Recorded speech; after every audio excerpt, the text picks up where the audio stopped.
Move forward to our first panel discussion of the day. A very, very interesting topic to kickstart the panel discussions, ladies and gentlemen. We'll just give the Honourable Minister a minute to leave the premises. I request all of you to kindly settle down so that we can continue with the topics and the panel discussions that we've lined up for you today. If you do have any thoughts that you'd like to share in the social media forum, you can use the hashtag ThinkEdu18. ThinkEdu18. Moving forward, the first topic of our panel discussion is, how do you train students for innovation and leadership? To all the students sitting right behind, I'm sure this will be of utmost interest to you. We have with us Ms. Kiran Bedi, Puducherry Lieutenant Governor, and joining her in this panel, we have Mr. Debashis Chatterjee, DG, International Management Institute, ND. And our chairperson for this panel discussion will be Mr. Rajeev Srinivasan, Adjunct Faculty, IIM Bangalore. I request both these gentlemen to kindly join us on stage with a warm round of applause from all of you, please. As we move forward to our first panel discussion of the day, a quick overview on what you will witness. The chairperson will be opening with his remarks, followed by each of our speakers who will be given about 8 to 9 minutes, post which a group discussion will ensue. And finally, the floor will be open for a quick question and answer session. Now I hand over the proceedings to our chairperson. Over to you, sir.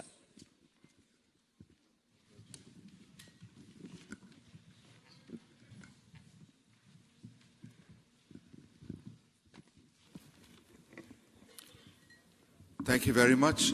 I'm privileged to be here before this August audience with extremely impressive speakers, including from the government.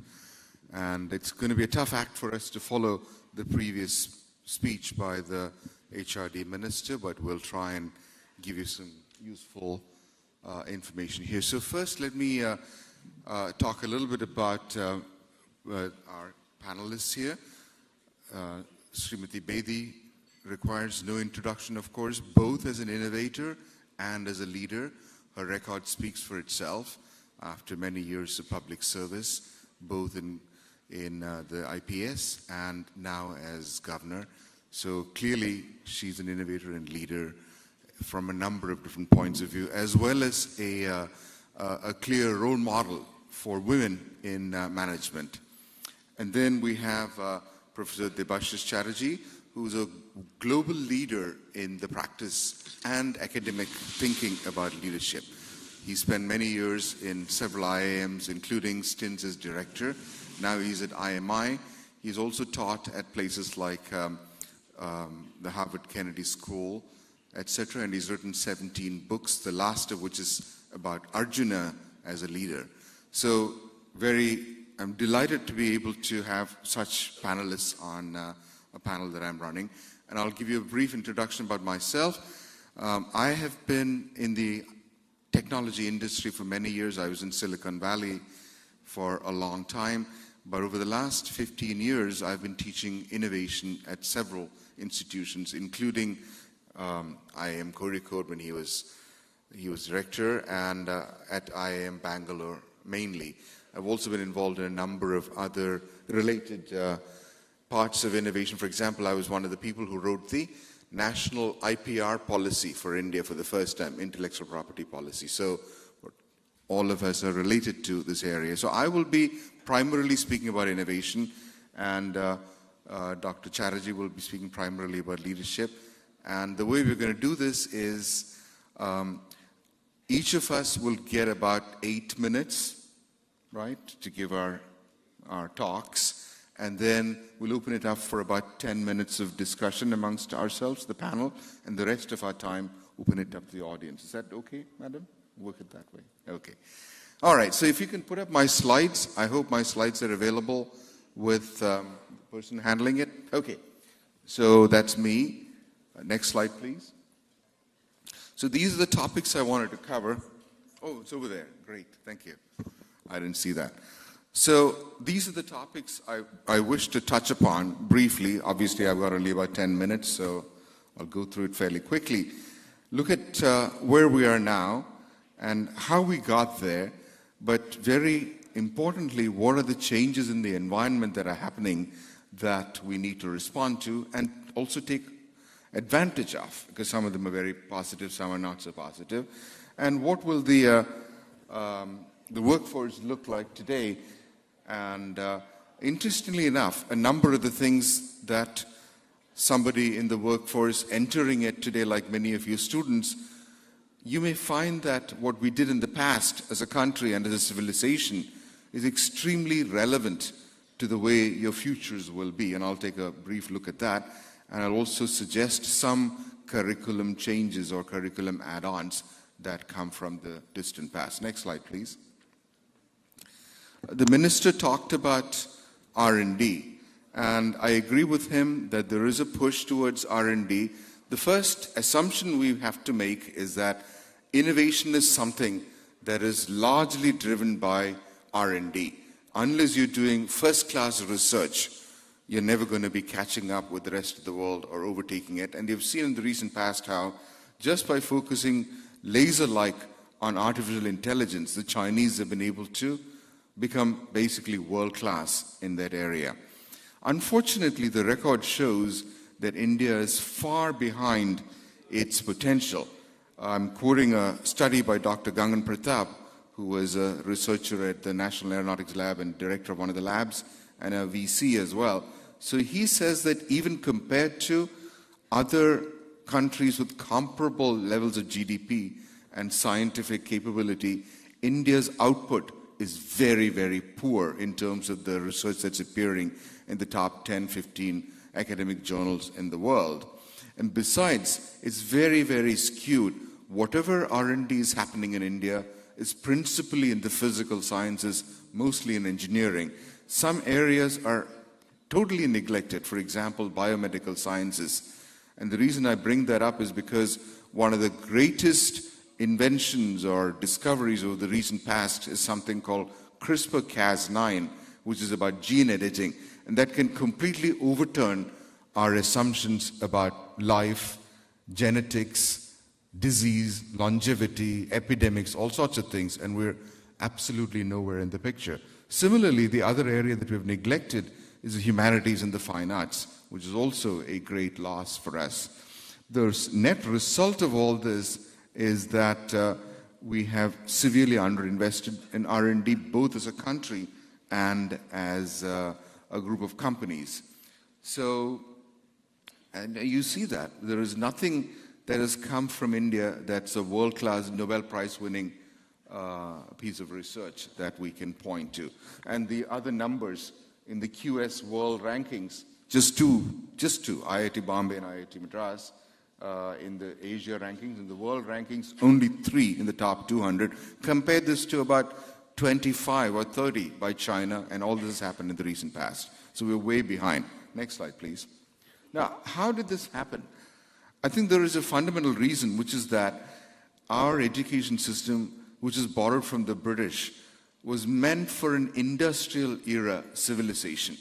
Meaning you have large factories and you have workers who go there and toil away all day, and you don't want them to think.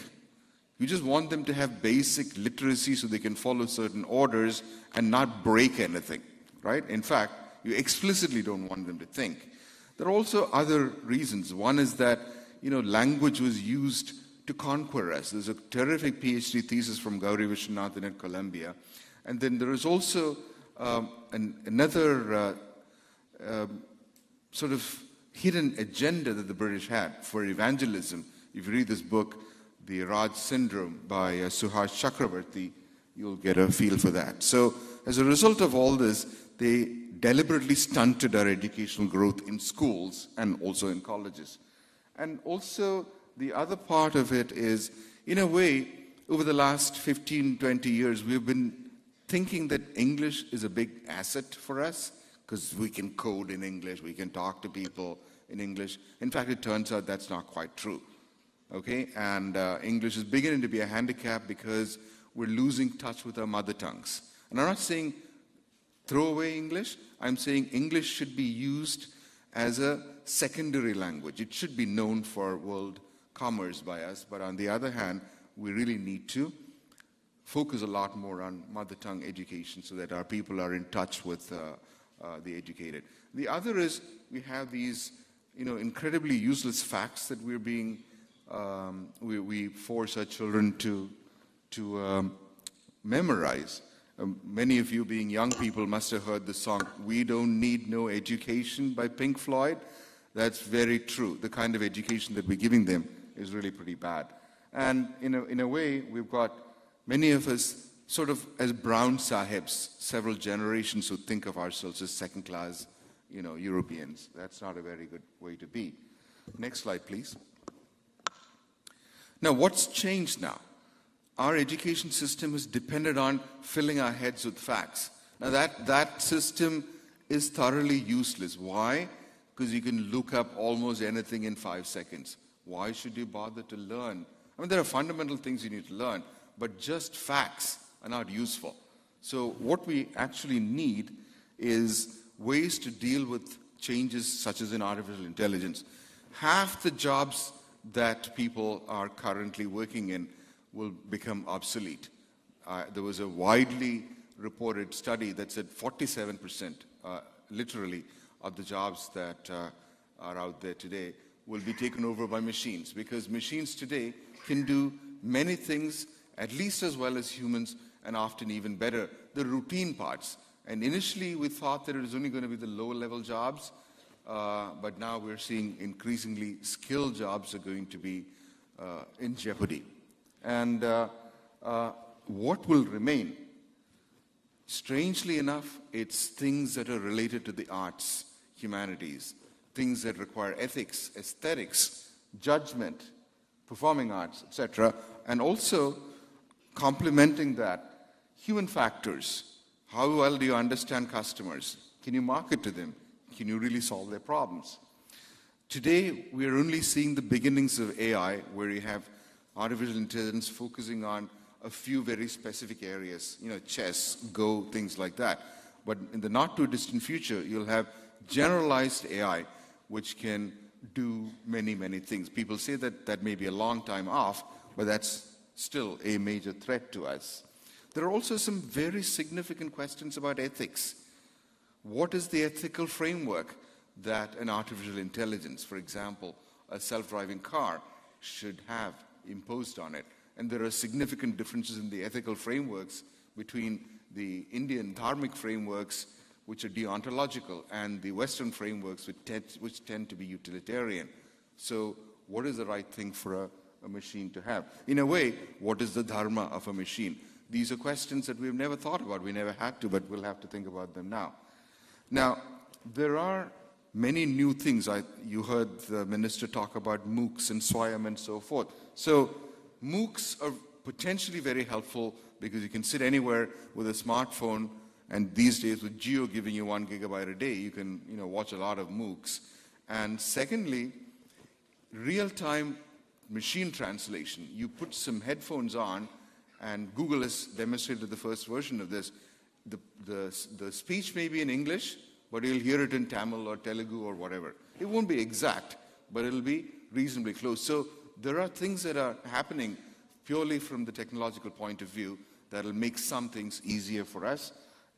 In comparison, I also mentioned how some things are going to be more difficult. Next slide, please.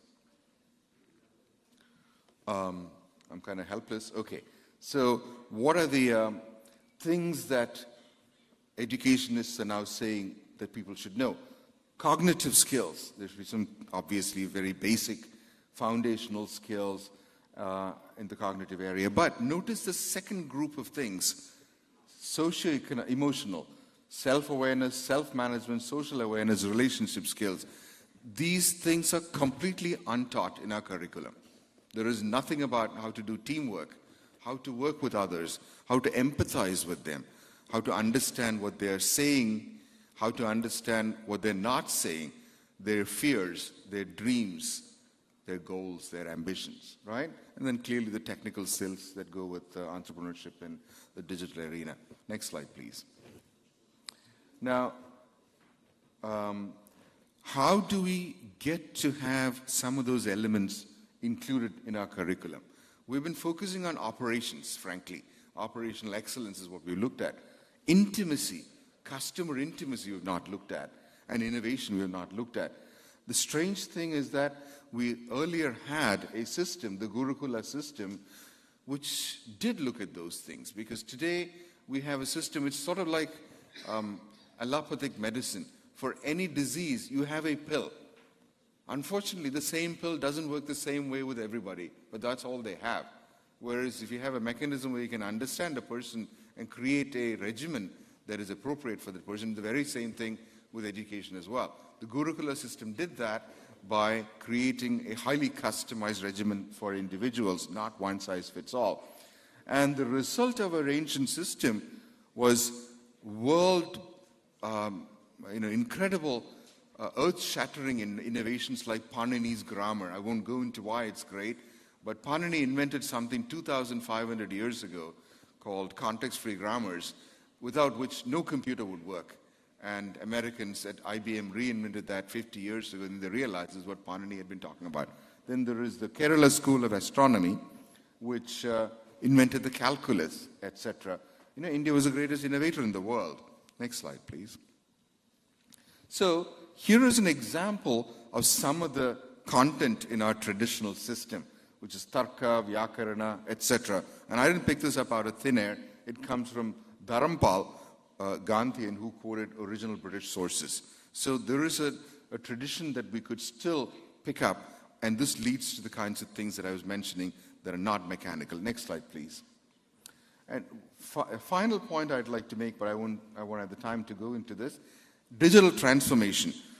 The world is being transformed digitally, and you see the result of that in having these companies. I've put in 7 or 8 companies. These are some of the top 10 companies in the world, and they are doing something very different from the earlier way of making money, which was to get people through giving them stuff and they paying you. Now, they give you stuff for free, and you're paying them with their attention. It's not money, it's attention.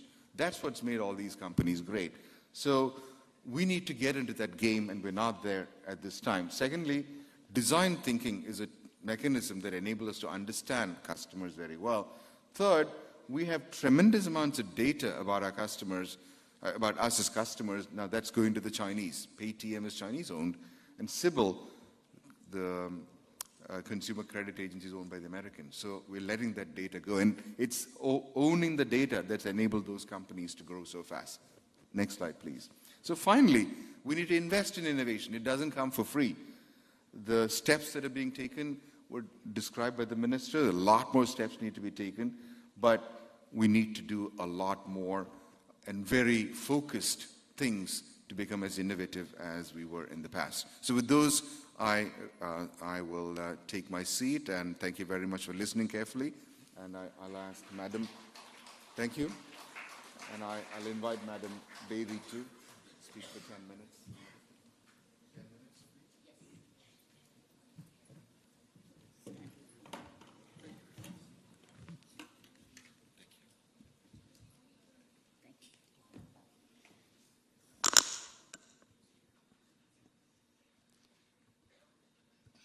Thank you for this opportunity to be amidst you again.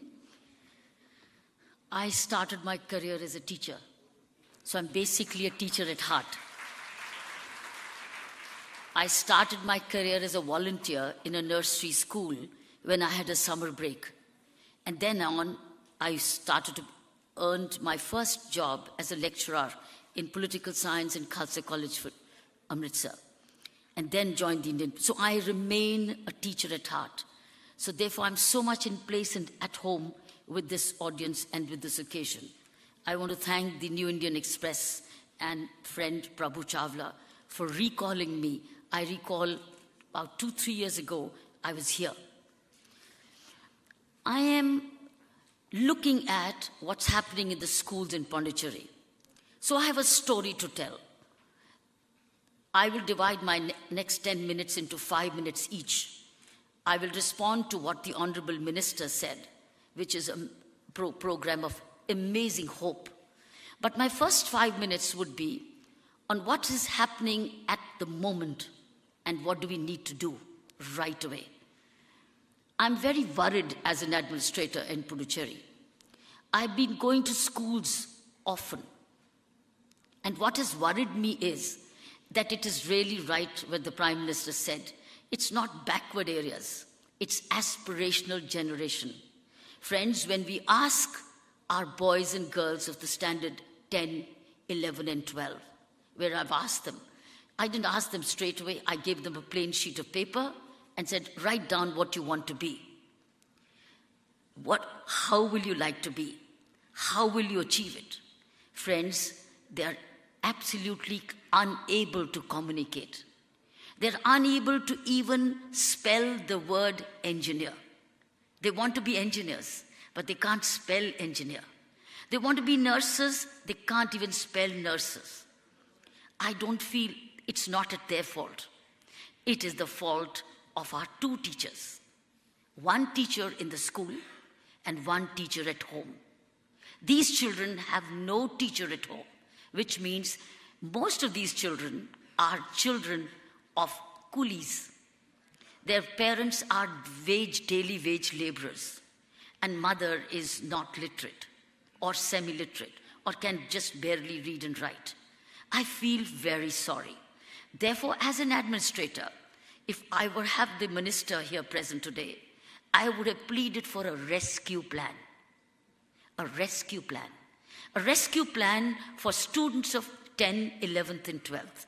While the minister's plan is for future, which assures me for the coming generations. But I need to save, as responsible public servant, the generation which is about to get into the community, is about after the 12th standard, where will they go? What will they do? They all want to be somebody which they're watching on television. But they will not be. I don't tell them you will not be. I can't tell them you can't be. I only tell them that or padho, or seekho, or reading karo, or knowledge gain karo. And then I tell my teachers aside, saying, बच्चों को बचा लो. ये क्या करेंगे 11वीं के बाद? इनके पास mathematics भी नहीं कायदे से, इनके पास science भी नहीं. So friends, I am here for a rescue plan.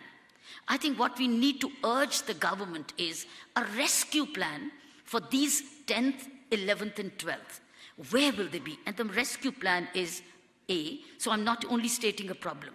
I'm also offering a solution, which I've been offering to my own system. But it's taking its time because the teachers and the civil servants take time to absorb this. So if we are looking for a training program, we need to focus on training of the teachers of this 10th, 11th and 12th, principals and headmasters of this class, and the parents, and the civil servants like Director Education, Secretary Education. This is the group of 10th, 11th and 12th, which would immediately come into an emergency training program. Because in the next 3 years, they will be voters. They'll be voters, and then they will be voters who will be demanding a job, demanding an employment in government, but they won't get it. I sometimes did ask, what will these boys go to? I'm not saying about girls right now. Boys, where will they go? And one of the jobs which was said that these boys would do is become rowdies. And rowdies in Puducherry word is when they will join some vested interests to use muscle power to buy some votes for them, or to get the land acquired for them, or extort money from the factories and laborers. So this is the work which they are likely to get, not aspire for, get. So I'm for a rescue plan. So my first step is immediate training program for these 11th, 12th standard teachers and bureaucrats and the headmasters and the principals and the parents to be sitting together. I want them to be together in a not the teachers separate, not the parents separate, not the others. They must all come together to say, in bachon ka kya karna hai? And these are 80%. Let me tell you, they are all rural children I'm talking about. And when I asked them one question, what are the jobs would you like to prefer? Not one said agriculture, not one. Whereas all of them are living in rural areas and their parents are associated with agriculture labor. So this is my rescue plan I'm looking for. Secondly is an ecosystem. Are we going to wait for polytechnics to come? I believe these 10th, 11th, 12th students need a skill, immediately a skill, because they will be low in grades and they will not make it to the universities, they'll not make it to NEET, they'll not make it to engineering. They'll be unemployed generation. We need to immediately put them into GST training according to their aptitude, mechanical training, GST training, in agricultural training, or any training of aptitude by a polytechnic system, by an ecosystem. There are polytechnics close by. There are industries close by. According to aptitude, start linking them so that they get a skill and they don't go into rowdyism. They don't loiter the streets. They don't migrate into something useless, but they remain into something useful as an option. Third is work on, of course, as I said, experiential learning. This would be the best way, is put them now as a part of the stipend, as an internship or as an apprenticeship. They get some honorarium. Some of them are very sports oriented, or some of them are yoga. So yoga could be yoga teachers, apprentices. See, I'm at the moment absolutely friends at the grassroots. And then community linkages. There are a lot of retired teachers in the villages around. Why lose them? Why not co-opt them? And finally, something is make them teachers. We've been also talking about leadership qualities. All of them are very confused lot. How do they become assertive for themselves? Is by when the experiential learning add life skills to them. I've given you just a hint. Within my time frame, I thought I'll just give you these ideas. There could be many more, but to be short and crisp, I think I need it's not just it's not the question of I think we need for this 10th, 11th, 12th, or the 9th, wherever there's just 10th standard, where will they go after the 10th standard? Well, college, they might get into open school. Yes, should they be not told that there's an open school? Should they not be told Swayam? There is no information available with these children. So we need a rescue plan of information, access, skill, experiential learning, ecosystem, so that we can save them in the coming times. While the 8th standard and the 9th standard can avail of the opportunities which the government of India is unrolling. Now, the next 5 minutes, I will now delve on what I think are the challenges for the national plan, which is an impressive plan, but which is going to have a gestation period. Number one, I think the real challenge before Mr. Javadekar is its implementation. I think they need to have a proper implementation plan. Secondly is they need to have access to information. They need to come up with control room numbers, toll-free numbers for counseling numbers and education, where student can pick up a number saying 500 or 5,000 घुमाओ, information मिलेगी. Let them ring up 5,000. मैं school से निकल रहा हूँ, मुझे help चाहिए. मैं कहाँ जा सकता हूँ, मुझे कहाँ से स्कॉलरशिप मिल सकती है, मुझे कहाँ से लोन मिल सकता है, मैं ये काम करना है, कहाँ सीखूँ. They must be told. Counselor नहीं है स्कूल में. Teachers are not counseling. Teachers are just barely teaching with the minimal skill, which I have seen, friends. So with great respect, some are brilliant. I've come across some brilliant principals also in Puducherry who've been nationally awarded. But they are the few, not the majority. I'm looking at the majority. So third, my first thing is its implementation challenge. Second is the information access. Third, next one is add agriculture for rural areas. Our children are not talking of agriculture, whereas agriculture could be a huge revenue generating if it's flory, if it's hotty, if it's organic, it's water management along with it. Plenty of job employment. We need to make agriculture education attractive at the school level, not only limited to colleges of agriculture. And co-opt homes. How do we co-opt homes?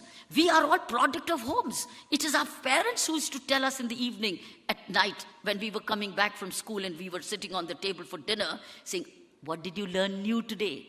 What new did you do? I recall my parents every day asking me, आज नया जीता क्या? आज हारे क्या और जीते कैसे? और जीते कैसे? क्यों हार के आए? कैसे जीत सकते हो दोबारा? It's like winning yourself, teaching us confidence. Now there is no home. There is no home. I believe in education, we're leaving everything to the school. We have to co-opt parents. and co-opt even the first learner.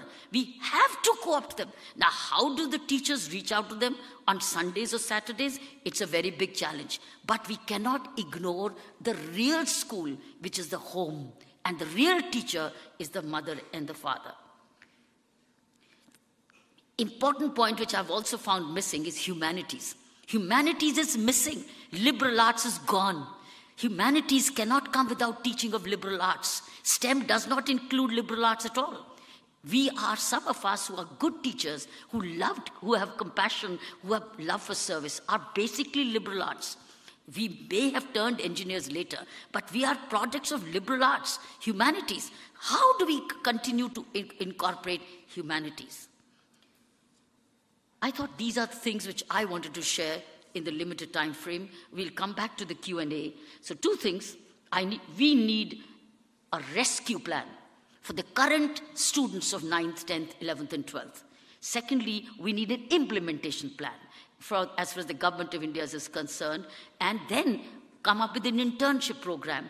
Any good student who can teach a younger student will inculcate leadership qualities if he or she takes it up. And let that student get a little student scholarship where he is teaching English or maths. The benefit would be he revises for himself, he unlearns and learns again, and he also develops confidence because he'll be called Guruji. When he teaches the younger ones, he'll say, Guruji Namaste, and that will give him a lot of confidence and leadership skill, which we want to teach them. Leadership cannot be taught. It has to be learned by doing things, by things happening, and by things experiencing. Thank you very much.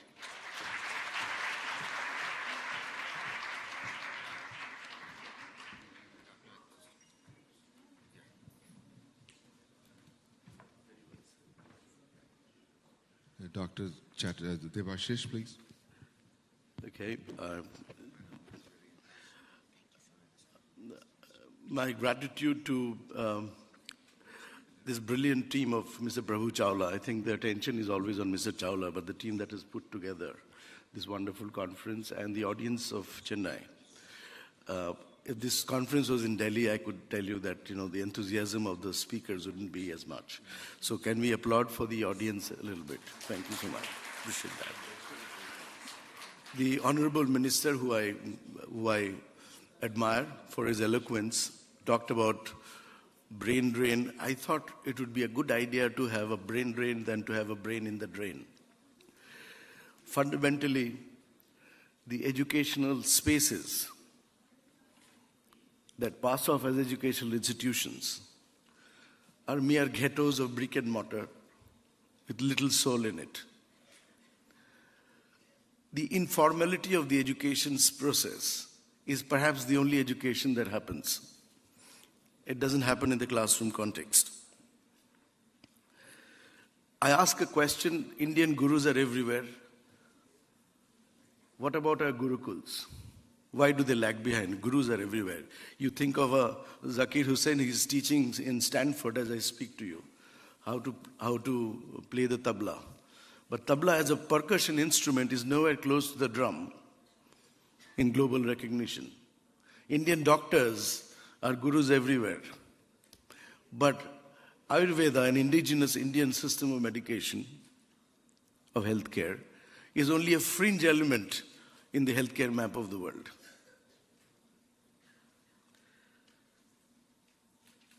Think of the Greeks who started their gymnasiums. We started our ashrams. The gyms are recognizable anywhere. Why are ashrams not as pervasive? Now, these are questions that are not going to be very comfortable for incumbent ideas on education. It is not going to be comfortable for government-sponsored statistics. I recognize governments have limitations. They have the best of intentions. But it is not the government's job to educate, because no government educates. They empower, they create the enabling structures. So think of a Vishwa Gurukul India projected 5 million foreign students coming in. The figure for this year is 40,000. Why can't we attract global talent to our institutions? These are not comfortable questions. But this is precisely what innovation and leadership is all about. Leadership happens, as Mrs. Kiran Bedi herself would know more than anybody else in this room, that leadership happens in that dynamic space of collision between incumbency and insurgency. Our incumbent structures are failing us. IIMs, IITs are incumbent institutions. Khan Academy, Super 50 are insurgencies. Now, is it possible for us to make those allowances for these insurgent forces that may not be appearing to be benevolent to our status quo, to our comfort zones of everything is well in India? I mean, India is not obviously not this room. India obviously is not a handful of IITs and IIMs. Is it possible to admit some of these insurgent ideas, if not insurgents in practice? And this is very, very critical for Indian establishment. There are two stubborn assumptions of education and learning that has been challenged in what you can describe as the 4.0 world of education. Two assumptions are, first assumption was that education is a function of place. Now you realize learning is a function of place. I mean, it is no longer so. Education has moved from hardware to software to everywhere. It is not a function of place. It is a function of psychological space. Wherever there's a hub, you can learn under a banyan tree. The same wisdom of gurukuls are coming back again. Technologically portable ideas. And the other assumption is that education is a function of period. We learn in a period or time. Now we know learning is asynchronous.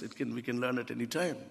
So if you take these two pieces of mythology about education that's breaking down very clearly, then you see that the industrial model schools that are ghettos like factories, you have the same clock, the same bell, the same structures of incumbency of industrial civilizations. They have been seriously challenged, and quite rightly so. But Indians are not good in insurgency. Indians are good in adapting, as the minister rightly said. I think for once I agreed with him. We are good in adapting. Here is a quiz competition going on in a school in England. The quiz master is asking a question. The question is, tell me who's the greatest human being of the millennium. Somebody from America says, it is Abraham Lincoln. The kid from Britain says it is Churchill. And the quiz master says, well, you're almost there, but not the right answer. Until this boy from India in Gujarat, he rises up and he says, ma'am, the answer is Jesus Christ. And a teacher says, with tears in her eyes, who gave you this wonderful, ideas? Who taught you, your father or your mother? The kid says, first give me the prize money of 100 pounds, and then I'll give you a hug. After that, I'll tell you that in the heart of my hearts, I always knew it was Lord Krishna, but business is business. Business is business. So the business of education and education as business are very two different things. Education is about passion, about commitment. It is not about number of hours of teaching. It is not about which building you are taught in. You see, most of the great education happens. Innovation happens. Innovation is about unlocking value by doing things differently. It's not about standardized tests and procedures. And who got how many marks? Look at the pecking order that schools display on their boards. Toppers, gold medalists. I gave gold medals to the staff who actually worked for students, and the government of India pulls me up. How can you give gold medal to staff members? I knew I was losing my job as director. I said, I don't care. But gold medal is not the prerogative of cognitive skills. And Mrs. Bedi was pointing to us that, for leadership, we don't need cognition. We need immersion. We need guys to be out there, completely imbibing what it means to see the nuances of a world. I'll give you one or two examples, and then I'll sort of, open up, hopefully for a meaningful engagement. Think of a British, medical school in Britain. They're asking students to design the pathway of a virus or a bacteria. How does a bacteria think that it can, how can it break your immune system? Do you think like a bacteria? Look at a teacher in Kerala, and the student is not able to remember the sequence of colors of the national flag, and the teacher says, you're from Kerala? Your mother gives you rice on green leaves, And on top of the rice, she gives you sambar. So remember, sambar on top, rice in the middle, green leaf at the bottom, and saffron, white and green. Would the kid ever forget? See, you need two things for great leadership to develop out of the school system. One is flexpertise, flexible expertise. Expertise that is nuanced to the needs of the learner. And then you need to see the big picture. Give you one example of flexpertise. Arjun, and I wrote a book called Invincible Arjun. Arjun is eating in the dark and the lamp goes out. And Arjun says, how come I can eat in the dark without any light, so why can't I shoot arrows in the dark? And he starts practicing shooting in the dark, and he realizes he needs to hear the vibrations of the target to be able to shoot in the dark. He doesn't need to see the target. So your expertise, your skills can be amplified in multiple ways, in multiple contexts. The second is to be able to show the big picture. The Jiva, this is the lessons of the Upanishads, between the Jivatma and the Jagat, between an expanding self and the real and the world of appearances. There is a deep connection. And that connection has to be established by showing the students the big picture. You have a cup of tea in the morning and you realize what is a cup of tea. The teacher says to the student, you get some photons of light on green leaves and the leaves turn brown and you're actually drinking light. And then you mix that with a white fluid that a black cow eating green grass produces. That fluid is called milk. And you mix that with some crystals that a pump called sugarcane brings from the middle of the earth, and those crystals are called sugar. So when you're drinking a cup of tea, you're actually drinking 4 elements of the universe: air, water, earth, and fire. See the big picture. So the real end question I'm asking is the enterprise that we call education, not education as a business, but the business of education, has to take students beyond parochial, chronological time and parochial space. It has to demonstrate to the student that you are a learner first, and as long as you learn, you will lead. Of course, this may seem like the stuff of dreams, but I'm asking that question: where have our dreamers really gone? Thank you so much.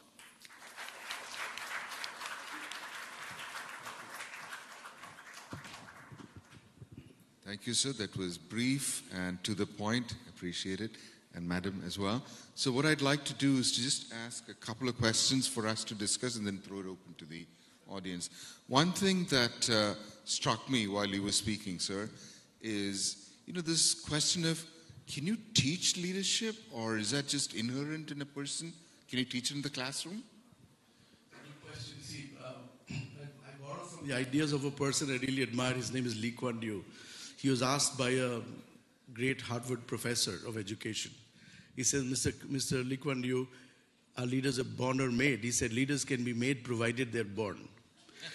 So fundamental to that assumption is that there are qualities, there are gunas. When I wrote about Arjun, I was surprised. I went to about 100 schools of India.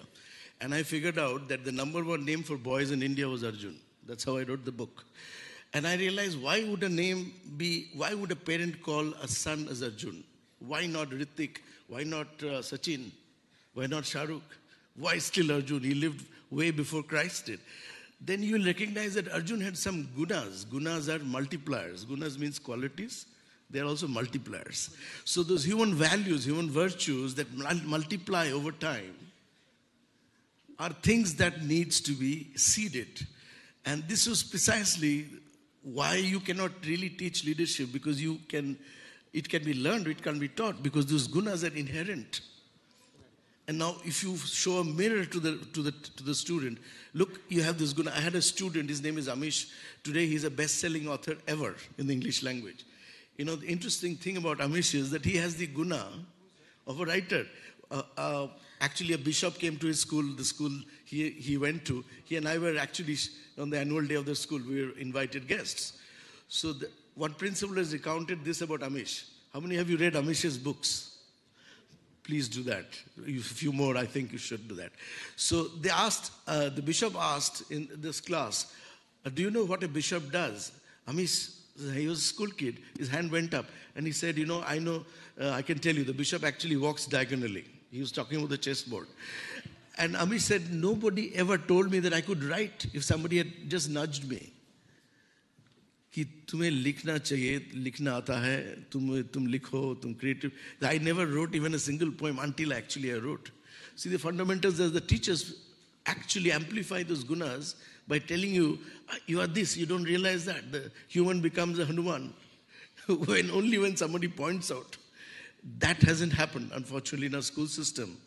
The culture of appreciation hasn't always developed, and I find great gurus have always exalted those gunas of virtues of their students, and those amplified in the long run. That's my take. So leadership is an inherent guna which can be amplified, but to some extent you can amplify it in school. You can right? nudge. You can nudge. That's okay. right. Thank you, sir. Yeah. Madam, you said many interesting things, but one that I noticed is you talked about the humanities, the missing humanities. Why would you say the humanities are important? History, geography, economics, political science, civics. How would you get it? That's your basic. That's what you're going to be part of living. So if you don't know Indian history or world history or geography, what amazing subjects. Till what level are they taught in the school anymore now, and they get dropped out? If I don't know my Indian history, I'm not a rooted Indian. If I don't know geography, I'm a half aware citizen. If I don't know economics, I don't know what the money, what's happening in this country. I need to know history, geography, political science. I need my rights and duties and responsibilities as a citizen. Humanities, without humanities, I don't know how can we be better human beings. No, I agree with you that we've neglected them sorely, and I was saying in my presentation And literature. Literature. Yes, and it is the future. Machines will take over many of the more sort of analytical kinds of things, but these are the things that inspire you, create certain passion in you, right? So, Madam, thank you. I thought what we'd do is now open it up to the audience, and if there are questions, please, the gentleman over there in white with his hands raised, please.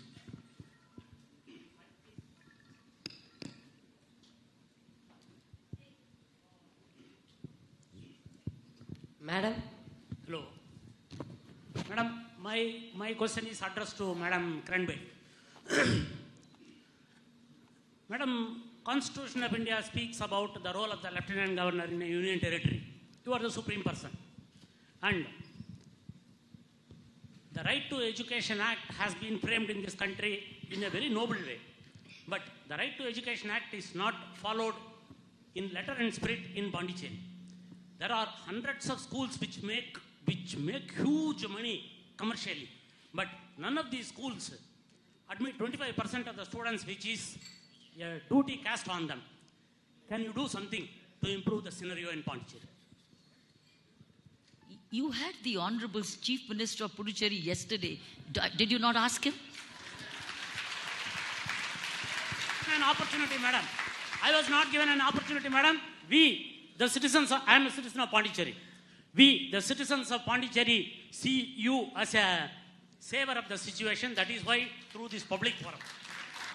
Thank you, sir. Next question. Ma'am? Hello. Again, this is Over here, red shirt, sir. It's a question to Madam Kiran Bedi.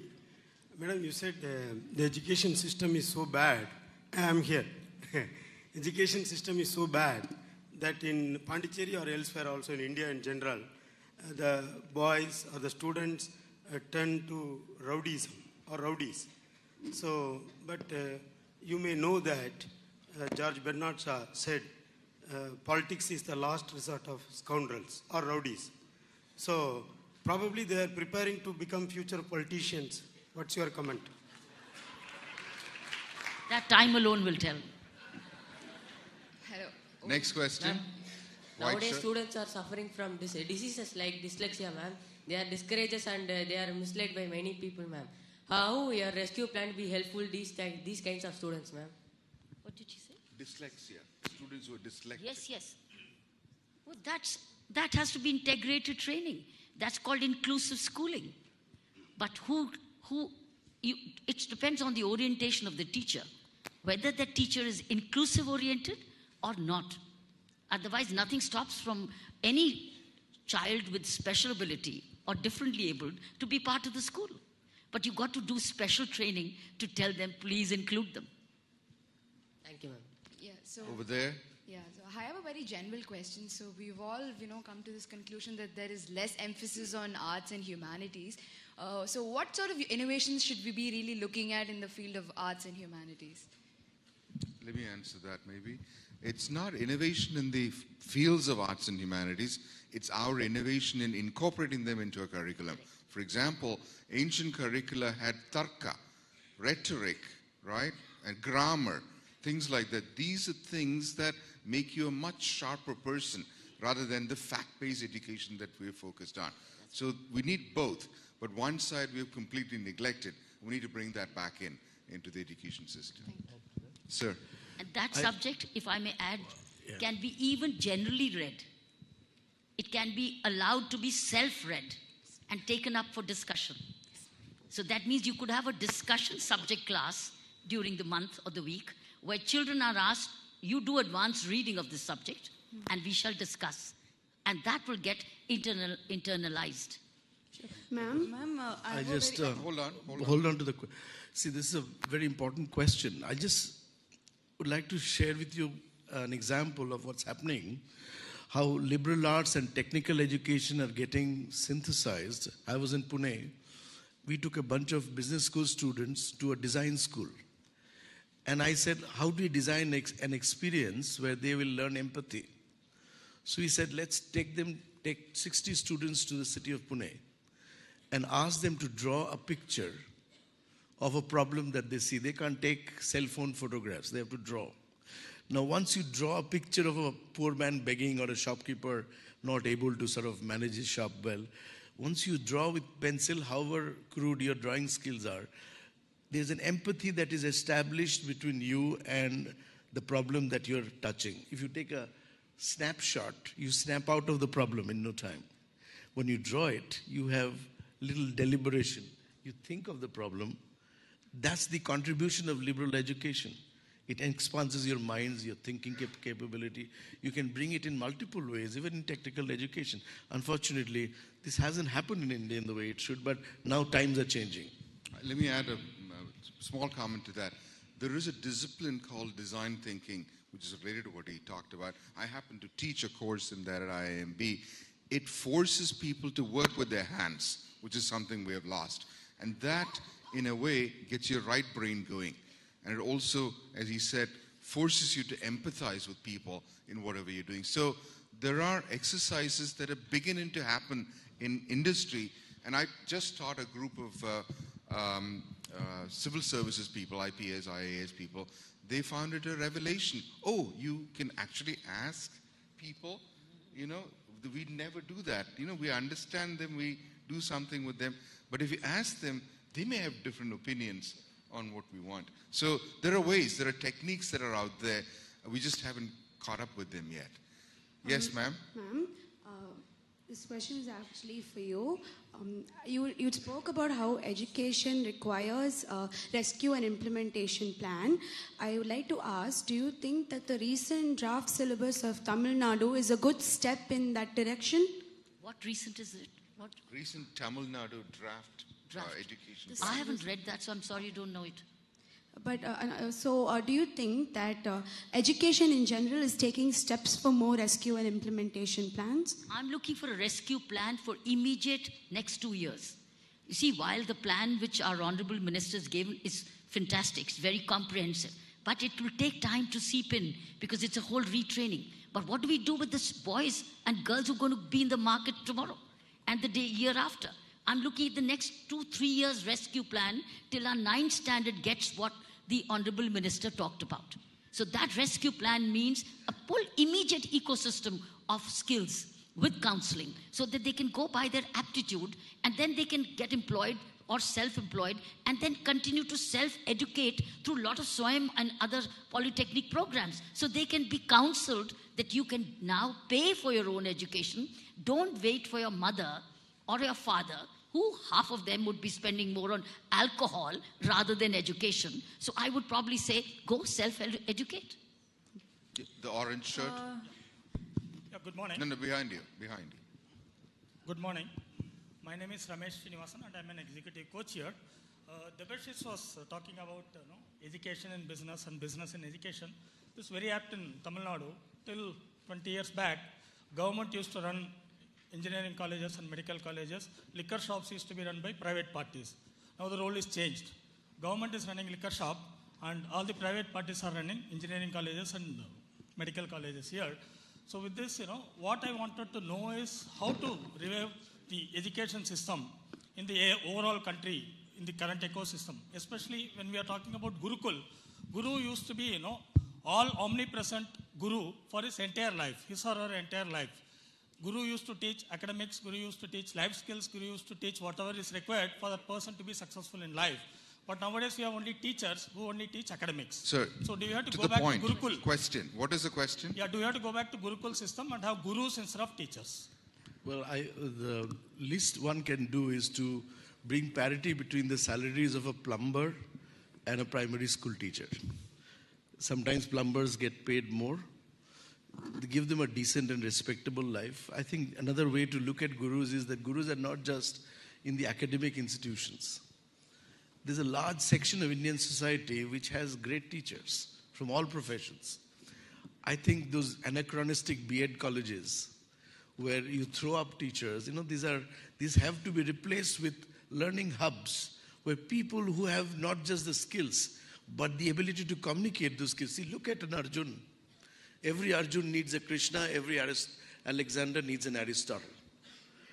Every Chandragupta needs a Chanakya. So the point I'm trying to make is that gurus are as pervasive as you can imagine. The only extension of this is that the idea of the Gurukul is very critical. It must be made technologically portable. So if somebody has some great teaching skills, bring those skills. IIT Chennai's director said that, they are touching several thousand villages. There can be one teacher, but technology enables that teacher to reach out to a large section. And those teachers are not necessarily from mainstream institution. So if Mrs. Kiran Bedi was once a teacher, I would say she is still a teacher. Once a teacher, always one. Always a teacher.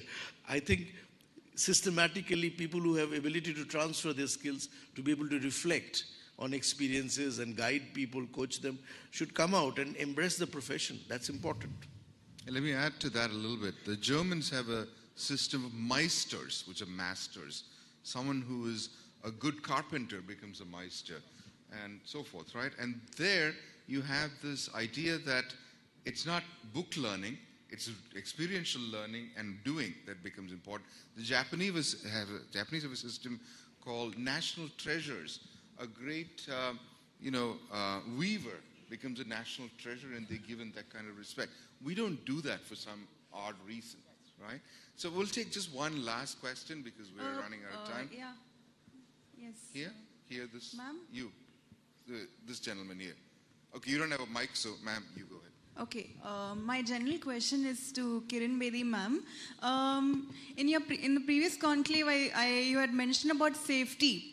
And also, with regard to education, we see so many women who want to pursue their education, but somehow they don't feel safe. So what would be your rescue plan for that, ma'am?